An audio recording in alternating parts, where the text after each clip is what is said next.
اعوذ باللہ من الشیطان الرجیم بسم اللہ الرحمن الرحیم الحمد للہ رب العالمین صلی اللہ علی محمد وآلہ الطاہرین اللہم صلی صلی علی محمد وآل محمد وعجل فرج. خب امیہ ابن عبد شمس رشک می برد.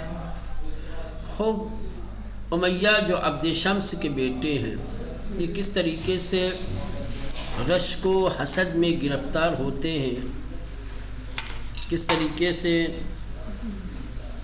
نفرت کا بیج ان کے دلوں میں آتا ہے، پیدا ہوتا ہے اور پھر یہیں سے دشمنی کا ایک سلسلہ شروع ہوتا ہے. امیہ فرزند عبد شمس برادر زادہ ہاشم. یہ ہاشم اور عبد شمس یہ دونوں کیا تھے؟ بھائی کے سگے بھائی تھے. اور ان کے علاوہ اور دو بھائی یہ امیہ ہیں، یہ عبد شمس کے بیٹے اور ہاشم کے بھتیجے. ٹھیک. بر عظمت و بزرگی یہ امو خود حسد برزید. امیہ کو اپنے چچا ہاشم سے حسد پیدا ہوا. امیہ ہاشم سے جلنے لگے، بغض رکھنے لگے. وہ بے وسیلہ بذل و بخشش خاص قلوب مردم را بے سوئے خود جلب کند. اور کیونکہ ہاشم کی ان کے قبیلے میں اور قبیلے کے علاوہ دوسرے لوگوں کے دلوں میں بہت ہی عظمت تھی. لوگ عزت کی نظر سے دیکھتے تھے، ان کی تعظیم و تکریم کرتے تھے. ایک خاص لگاؤ، ایک خاص چاہت تھی لوگوں کے دلوں میں جناب ہاشم کی. تو جب امیہ کے دل میں ہاشم کی نفرت، ہاشم سے حسد پیدا ہوا تو ریاکاری اور دکھاوے کی بخشش شروع کر دی، سخاوت دکھانی شروع کر دی اور بذل و بخشش اور سخاوت کے ذریعے سے اس بات کی کوشش کی کہ لوگوں کے دلوں میں میری محبت پیدا ہو، لوگوں کو اپنی طرف بذل یعنی بھائی بخشش، سخاوت عطا کرنا، لوگوں کو دلوں کو اپنی طرف مائل کرنے کی کوشش کی. تو بڑی کوششوں کے باوجود اپنے اس فکر میں کامیاب نہیں ہوئے، لوگوں کو اپنی طرف مائل نہیں کر پائے. ایک طرف بذل و بخشش کے ذریعے سے لوگوں کو اپنی طرف متوجہ کرنا چاہتے تھے، وہیں دوسری طرف جناب ہاشم کی بدگوئی بھی کرتے تھے، ہاشم کی برائیاں. لیکن چونکہ لوگ ہاشم سے محبت کرتے تھے، ہاشم کے فضائل، ان کے کمالات کے لوگ معترف تھے، امیہ کی بدگوئی کی وجہ سے لوگوں کے دلوں میں بجائے یہ کہ ہاشم کی عظمت، ان کی شان کم ہوتی اور بڑھنے لگی. اب یہ مزید حسد کا سبب بنا. سمجھ رہے ہیں؟ ہاں. یہ کہیں کہ امیہ فرزند عبد شمس، عبد شمس کے بیٹے و برادر زادے ہاشم اور ہاشم کے بھتیجے، برادر زادے بھتیجے. یا عبد شمس اور ہاشم ہی تو دونوں بھائی تھے. اچھا، برادر زادے بھائی، برادر بھائی، برادر زادے بھائی کا بیٹا، بھتیجا. یہ عبد شمس اور ہاشم یہ دونوں بھائی تھے. امیہ عبد شمس کا بیٹا، تو ہاشم کا کیا ہوئے؟ تو امیہ بھتیجا تھا اور ہاشم کیا تھے؟ چچا تھے. بھتیجے کے دل میں کیا ہے؟ چچا کا حسد اور چچا کی نفرت پیدا ہوئی. بذل و بخشش کے ذریعے سے، سخاوت کے ذریعے سے کوشش کی کہ لوگوں کے دلوں کو اپنی طرف راغب کرے، مائل کرے. بلے علی رغم کوششہ، لیکن ہزاروں کوششوں کے باوجود وہ کارشکنی ہائے زیاد، اور بہت سارے کارشکنی کا مطلب ہوتا ہے کہ خلاف ورزی نتوانست روش ہاشم را تعقیب کند، ہاشم کے راستے پہ نہیں چل پائے، ہاشم جیسا کردار پیش نہیں کر سکے، وبدگوئی ہائے وے، اور امیہ کی بد کلامیوں نے، بدگوئی نے جو ہاشم کے متعلق تھی، بر عظمت و عزت ہاشم افزود، ہاشم کی عزت اور عظمت کو اور بڑھا دیا۔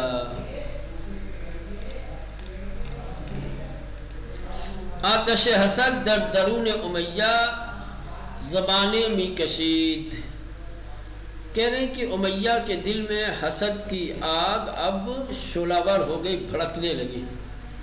زبالہ کشیدن، آگ جب بہت تیز ہوتی ہے، بہت زیادہ روشن ہو جاتی ہے، سمجھ رہے ہیں، جو بھڑکتی ہے نا اس کو کہا جاتا ہے، بھڑکتی ہوئی آگ کو کہا جاتا ہے زبانیں کشیدن۔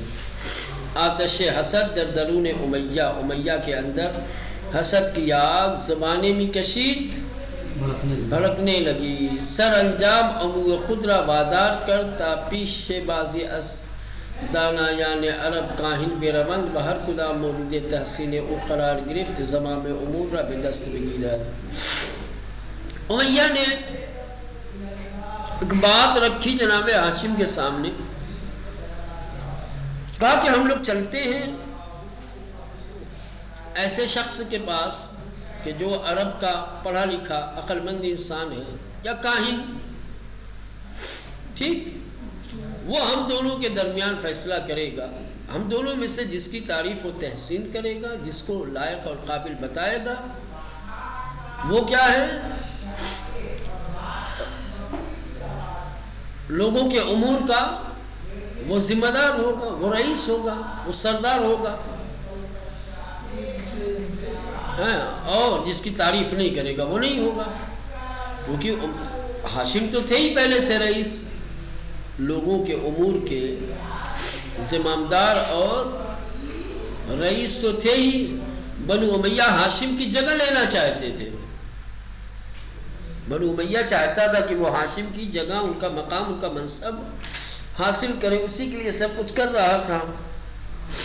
پہلے تو سوچا کہ لوگوں کے ذریعے سے یہ کام میرے لیے آسان ہو جائے گا، لوگوں کے دلوں میں جو محبت پیدا ہو جائے گی اور ہاشم سے لوگ متنفر ہو جائیں گے تو خود بخود لوگ مجھے اپنا رئیس بنا لیں گے، لیکن کامیاب نہیں ہو پایا۔ تو آخر کار اپنے چچا کو مجبور کیا کہ وہ کسی عرب کے عقل مند یعنی کاہن کے پاس جائیں، بہر خدا مورد تحسین او قرار گرفت، اور کاہن جس کی بھی تعریف و تحسین کرے گا، زمام امور را به دست گیرد، وہ امور کی لگام اور مہار اپنے ہاتھ میں لے گا، یعنی وہ سردار و رئیس بنے گا۔ ہاشم مانے از این بود کہ بابرادر زاد خود بے نزاع برخیز ہے۔ ہاشم حد الامکان کوشش اس بات کی کرتے تھے کہ بھتیجے کے ساتھ کسی طریقے کا اختلاف پیدا نہ ہو۔ ہاشم نہیں چاہتے تھے کہ امیہ کے ساتھ کسی طریقے کا نزاع، کسی طریقے کا اختلاف ہو۔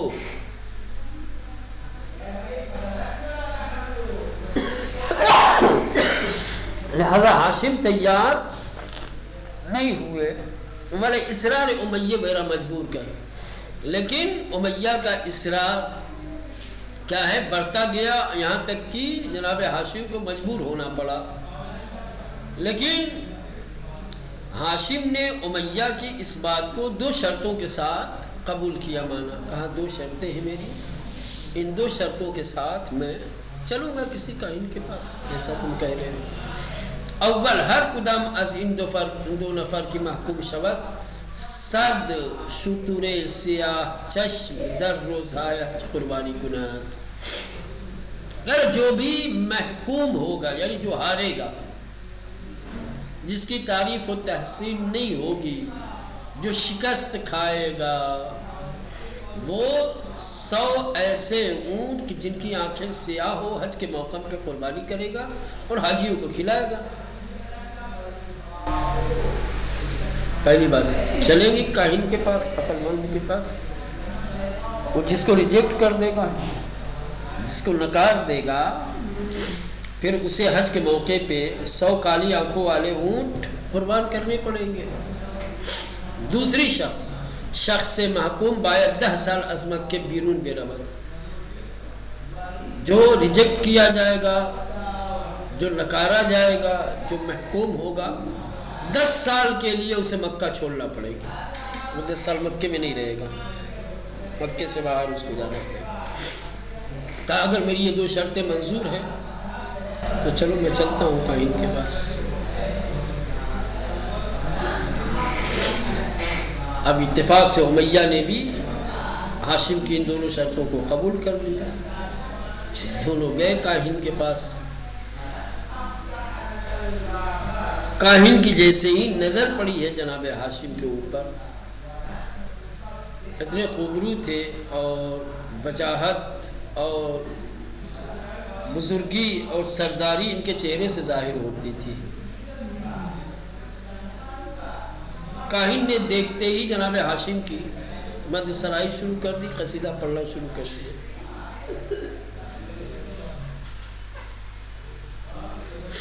فیصلہ تو ہو گیا، مجبوراً امیہ کو واپس آنا پڑا، اور پھر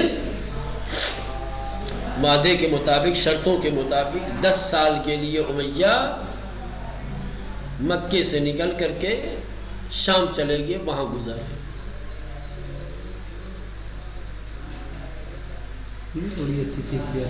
اور پھر یہ دشمنی اور یہ حسادت تقریباً وراثت میں ایک دوسرے کو ملتی رہی، خاندان میں منتقل ہوتی رہی، اور 130 سال تک یہ نفرتوں کا، حسادتوں کا سلسلہ جاری رہا، یہاں تک کہ بعد از ظہور اسلام یہ حسادت زندہ رہی، باقی رہی۔ سمجھ رہے؟ از حسن اتفاق جناب ہاشم کی جو 2 شرطیں تھیں، پہلی شرط کہ جو بھی محکوم ہوگا وہ حج کے موقع پر 100 کالی آنکھوں والی اونٹنی یا اونٹ قربان کرے گا، ذبح کرے گا۔ دوسری شرط یہ تھی کہ جو محکوم ہوگا وہ 10 سال کے لیے مکے سے نکل جائے گا۔ دونوں شرطوں کو امیہ نے قبول کر لیا اور کاہن کی طرف چلے۔ از حسن اتفاق، حسن اتفاق یہ کہ دانائے عرب، جو عرب کا عقل مند تھا، یعنی کاہن اسفان، جو اسفان کا کاہن تھا، تا چشمش بے ہاشم افتاد، جیسے ہی اسفان کے کاہن کی نگاہ، اس کی نظر جناب ہاشم کے اوپر پڑی، زبان بے مدح و گشود، ان کی مدح اور تعریف کے لیے زبان کھول دی، بطبق قرارداد، اور جو آپس میں طے ہوا تھا، جو شرطیں رکھی گئی تھیں، امیہ مجبور شد، امیہ کو مجبور ہونا پڑا کہ جلائے وطن کنات، کہ وہ وطن کو ترک کر دے۔ 10 سال در شام اقامت گزینند، اور 10 سال شام میں رہے، ٹھہرے۔ آثار ان حسد موروثی، کہہ رہے کہ یہ خاندانی اور موروثی حسد کا اور نفرتوں کا اثر 130 سال پس از اسلام نیز ادامے داشت، اسلام کے آنے کے 130 سال بعد تک بھی کیا ہے، جاری رہا، باقی رہا۔ و جنایاتی بے بار آورد کی، اور اس حسادت اور نفرت نے ایسی جنایتوں، ایسے ظلم و تعدی کو اور زیادتی کو ظاہر کیا، یا اس کی وجہ سے ایسی ظلم و زیادتی وجود میں آئی کہ در تاریخ بے سابقہ، کہ جس کی تاریخ میں کوئی مثال نہیں ہے، تاریخ میں اس طریقے کی ظلم و زیادتی نہیں ہوئی جو اس حسادت کے نتیجے میں ہوئی۔ داستان گزشتے علاوہ بر ان کی آغاز عداوت دو طائفہ را روشن میں کند، کہنے کی یہ داستان جو ہم نے سنائی ہے، یہ 2 قبیلے اور دو خاندان کے درمیان عداوت کے آغاز کے ساتھ ساتھ اس بات کو بھی روشن کرتا ہے کہ علل نفوذ امویان در محیط شام نیز واضح مسازد.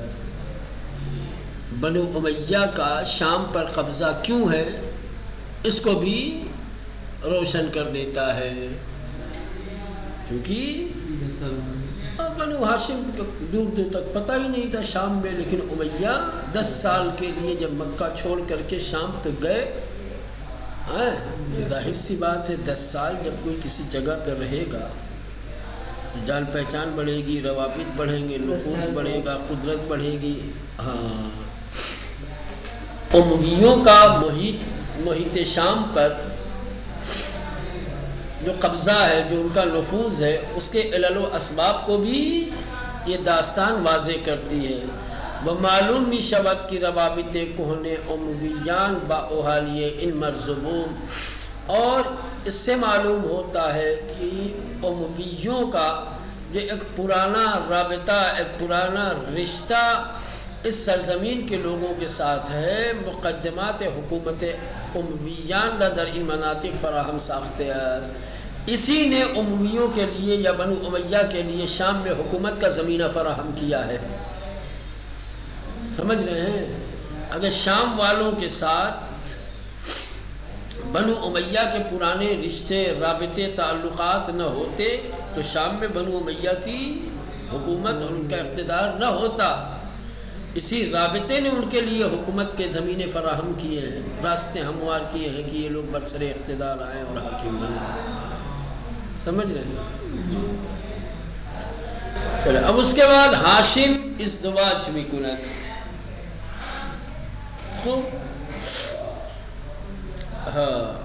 امیہ کے دل میں ہاشم کی نفرت کی داستان آپ نے پڑھی اور دیکھی کہ کس طریقے کی تھی. اب ہاشم کی شادی کا مسئلہ. سلمہ دختر عمرو خزرجی زن شریفی بود کہ الشوہر خود طلاق گرفته و حاضر نبود با کسی ازدواج کند. ہاشم در یکی از مسافرتهای خود به شام موقع مراجعت در یثرب مدینہ چند روزی اقامت گزید و از سلمہ خواستگاری کرد. ہاشم کی بیوی کا نام سلمہ ہے. یہ سلمہ عمرو خزرجی کی بیٹی ہے کہ ایک نیک اور شریف خاتون تھی. ان کی پہلے شادی ہو چکی تھی لیکن پہلے شوہر سے انہوں نے طلاق لے لیا تھا. طلاق کے بعد انہوں نے یہ فیصلہ کیا تھا کہ اب مجھے کسی دوسرے مرد کے ساتھ شادی نہیں کرنی ہے، اب دوسری شادی نہیں کروں گی، ایسے ہی رہوں گی. لیکن جناب ہاشم جو شام سفر تجارتی کے لیے جاتے تھے، ایک مرتبہ شام کے سفر پہ گئے ہوئے تھے، ادھر سے جب واپس آ رہے تھے اپنے وطن تو مدینے، جس کو یثرب کہا جاتا ہے، مدینے کا پرانا نام کیا ہے؟ یثرب. ہاں، تو وہاں پر ان کو کچھ دن ٹھہرنے کا موقع ملا. جب مدینے میں جناب ہاشم کچھ دن ٹھہرے، رکے، تو انہوں نے سلمہ کے ساتھ رشتے کی بات کہی، خواستگاری کی. جناب سلمان نے کی تھی. جناب سلمان نے خواستگاری کی تھی. جناب ہاشم نے سلمہ کے ساتھ شادی کی پیشکش کی. عظمت و بزرگی ہاشم و ثروت و جوان مردی او و نفوذ کلمہ ود درمیان قریش توجہ او را جلب کر. جب سلمہ کو پتہ چلا کہ ہاشم نے میرا ہاتھ مانگا ہے، میرے ساتھ رشتے کی بات، تو جناب ہاشم کی جو عظمت تھی، جو جلالت تھی، جو ان کے پاس شجاعت و دلیری تھی، جو مال و دولت تھا، لوگوں میں جو ان کا ایک خاص مقام تھا، ان تمام چیزوں کو دیکھ کر کے سلمہ کیا ہے، یہ بھی ان کی طرف مائل ہوئی، راغب ہوئی. لیکن انہوں نے بھی 2 شرط رکھی. نہ سلمہ نے جناب ہاشم کے ساتھ شادی کرنے کے لیے 2 شرط رکھی. پہلی شرط یہ کہ جب بھی یہ حاملہ ہوگی تو وضع حمل کے لیے، یعنی بچے کی ولادت کے لیے وہ اپنے قوم قبیلے میں واپس آئیں گی، رہیں گی ہاشم کے ساتھ، لیکن جب امید سے ہوگی، جب ولادت ہونے والی ہوگی تو ولادت ہاشم کے گھر میں نہیں ہوگی، سلمہ اپنے مائکے آئیں گی اور اپنے مائکے میں ہی یہ بچے کو جنم دیں گی. ٹھیک.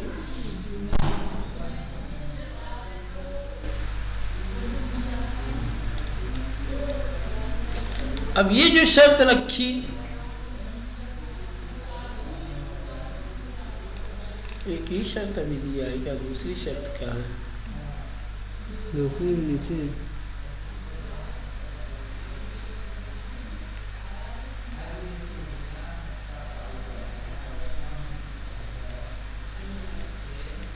چلیں، یہ تو ایک شرط یہاں بیان کی ہے. اب نیچے ہو سکتا ہے کہ دوسری شرط آئے تو وہاں پہ سمجھائیں گے کہ دوسری شرط کیا تھی. پہلی شرط تو سمجھ میں آ گئی نا.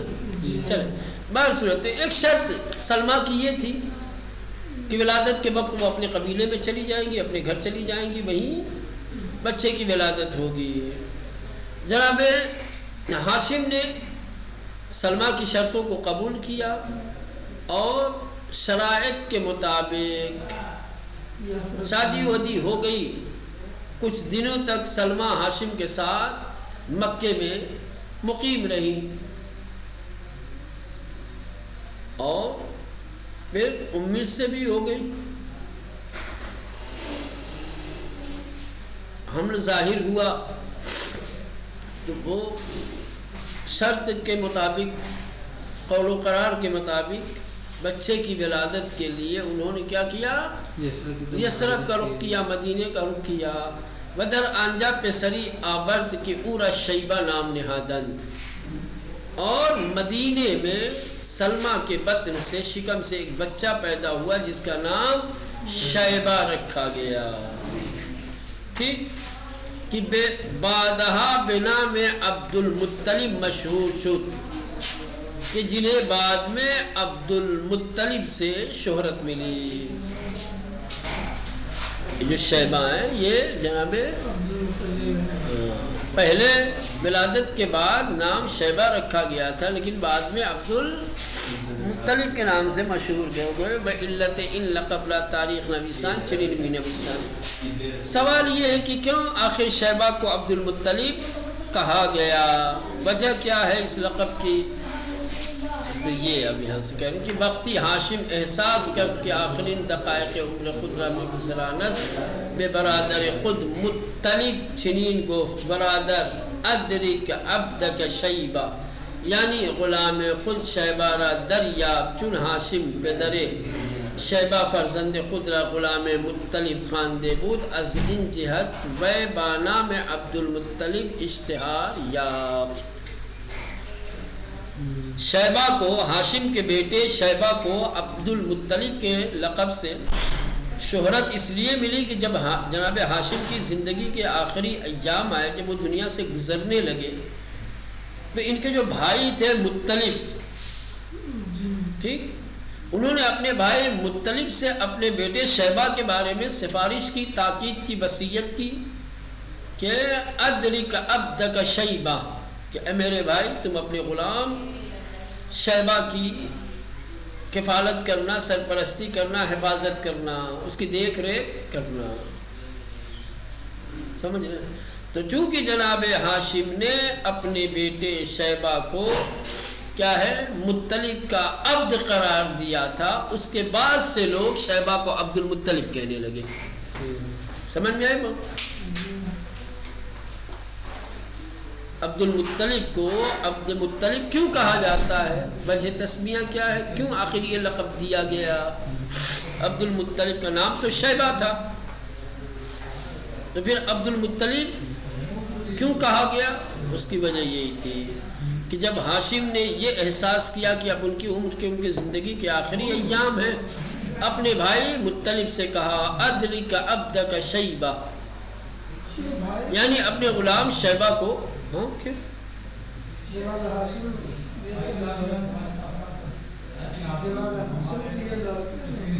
کون؟ ہاں تو عبد المطلب لڑکے ہیں نا. مطلب کون ہے؟ مطلب تو ہاشم کے بھائی ہے نا. ہاں تو اپنے بھائی مطلب سے کہا کہ اپنے غلام شیبہ کی حفاظت کرنا. اپنے غلام، انہوں نے کہا غلام، سمجھ رہے ہیں؟ تو پھر شیبہ کو عبد المطلب کہا جانے لگا. سمجھ رہے ہیں؟ گویا شیبہ کو عبد المطلب سب سے پہلے خود ان کے باپ ہاشم نے کہا ہے. اور جو کہ جناب ہاشم نے اپنے بھائی مطلب سے سفارش کی تھی کہ یہ تمہارا غلام ہے، اس کی حفاظت کرنا، اسی کی وجہ سے لوگ شیبہ کو عبد المطلب کہہ کر پکارتے تھے. گاہی می گویند روزی، اچھا یہ ایک وجہ تسمیہ تھی، اور بھی وجہ بتائی گئی ہے، وہ یہ گاہی می گویند، کبھی کبھی کہا جاتا ہے کہ روزی یک نفر از مکیان از کو چہائی یسرف عبور می کردی تعداد زیادی از بچہ تین اندازی می کنند ہنگامی کی یکی از بچہ مسابقہ رابون فوراً گفت انا ابن سید البطحہ، منم فرزند آقای مکہ. مرد مکی پیش رفت پرسید تو کس تھی؟ جواب شنی شیبہ فرزند ہاشم ابن عبد مناف. آن مرد پس از مراجعت از یثرب به مکہ مطلب برادر ہاشم و رئیس مکہ را از جریان آگاہ ساخت. کیونکہ کہا جاتا ہے کہ ایک دن مکے کا ایک شخص مدینے کی ایک گلی سے گزر رہا تھا. مکے کا ایک آدمی، ایک شخص مدینے آیا ہوا تھا، مدینے کی ایک گلی سے گزر رہا تھا. دیکھا کچھ بچے ہیں جو تیر اندازی کا مقابلہ اور مسابقہ دے رہے ہیں، تیر کمان لیے ہوئے ہیں اور نشانے پہ تیر مار رہے ہیں. ٹھیک، ان بچوں میں سے ایک بچہ وہ مقابلہ جیت گیا. جو بچہ مقابلہ جیتا اس سے سوال کیا گیا، پوچھا گیا کہ تم کون ہو؟ تو کہا ابن سید البطحہ، میں سید بطحہ کا بیٹا ہوں، میں مکہ کے سید و سردار کا بیٹا ہوں. تو وہ جو مکے کا آدمی تھا وہ آگے آیا، پوچھا کون ہو؟ تو اس بچے نے کہا شیبہ فرزند ہاشم ابن عبد مناف، میں ہاشم عبد مناف کا بیٹا شیبہ ہوں. اس کے بعد وہ شخص یثرب سے مکہ واپس آیا. تو جو ہاشم کے بھائی مطلب تھے، جو رئیس مکہ تھے، انہیں پورا واقعہ بتایا کہ میں یثرب سے آ رہا ہوں، مدینے سے آ رہا ہوں، مدینے میں میں نے یہ واقعہ دیکھا ہے. تو شیبہ کے چچا مطلب امو بے فکر برادر زادے خود افتاد. تو پھر ان کو یاد آیا کہ میرا ایک بھتیجا مکے میں بھی ہے. لہذا از ان جہت رہسپار یثرب شد. جب ان کو اپنے بھتیجے کی یاد آئی تو مطلب مکے سے مدینے کی طرف نکلے اور قیافے برادر زادے کی قیافے برادر را در نظر مطلب مجسم کر بھتیجے کا چہرہ، بھتیجے کی تصویر، بھائی کی تصویر اور چہرے کو جناب مطلب کی نگاہوں میں مجسم کر رہا تھا، گھوم رہا تھا چہرہ. یعنی شیبہ کی جو شکل و صورت تھی، جو ناک نقشہ تھا، وہ مطلب کو ہاشم کی یاد دلا رہا تھا، بالکل اپنے باپ کی طرح تھے. لہذا جیسے ہی مطلب نے اپنے بھتیجے کو دیکھا، بھائی کی یاد آئی اور آنکھوں میں آنسو آ گئے، اور پھر شور و شوق میں محبت کے ساتھ انہیں چومنے لگے، گود میں اٹھایا.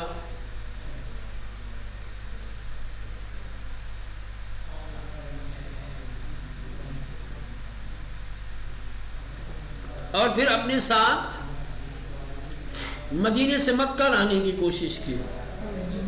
لیکن سلمہ جو شیبہ کی ماں تھی انہوں نے مقاومت کی، ممانعت کی. وہ کسی طریقے سے راضی نہیں تھی کہ ان کا بیٹا شیبہ اپنے چچا مطلب کے ساتھ یہاں مدینے سے مکہ جائے.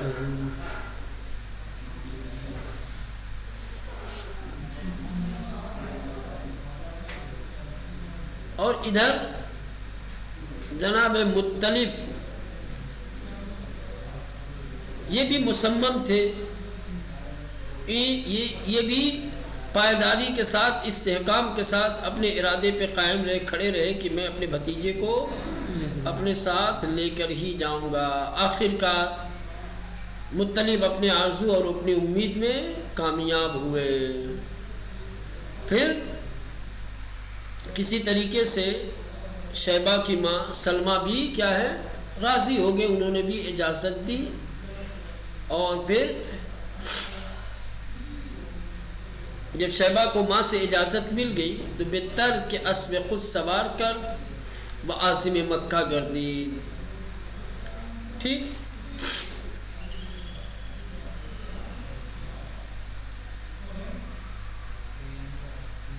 جناب مطلب نے اپنے بھتیجے شیبہ کو اپنی سواری پہ سوار کیا اور مکہ کی طرف چل پڑے. آفتاب سوزان عربستان در راہ صورت نقرے فام برادر زادے رتیرے بلباسہ اورا فرسودے کوہنے صاحب. سخت گرمی تھی، سخت گرمی کی وجہ سے جناب شیبہ یعنی عبد المطلب کے چہرے کے رنگ کو سیاہ اور تیرا بنا دیا تھا، یعنی چہرے کا رنگ فیکا پڑ گیا تھا، چہرے کا رنگ اتار دیا تھا. لہذا جب پہنچے ہیں مکے میں اور مکے والوں نے جب جناب مطلب کو دیکھا تو لوگوں نے یہ خیال کیا کہ یہ جو جوان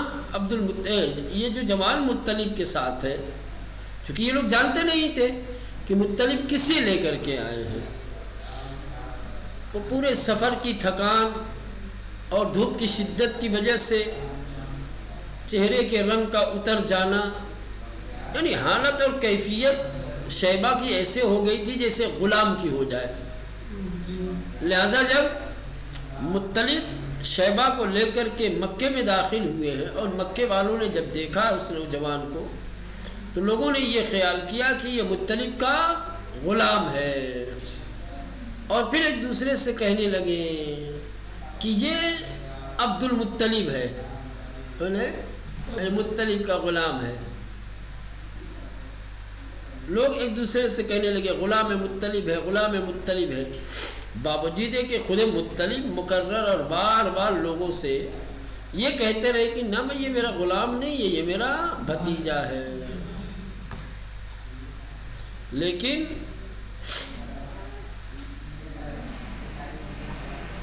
لوگوں کی خیال خامی، لوگوں کی سوچ اور لوگوں کی فکر کی وجہ سے کیا ہے مطلب کے بھتیجے کو کیا کر دیا، عبد المطلب بنا دیا، اور پھر یہ شہرت ہوئی.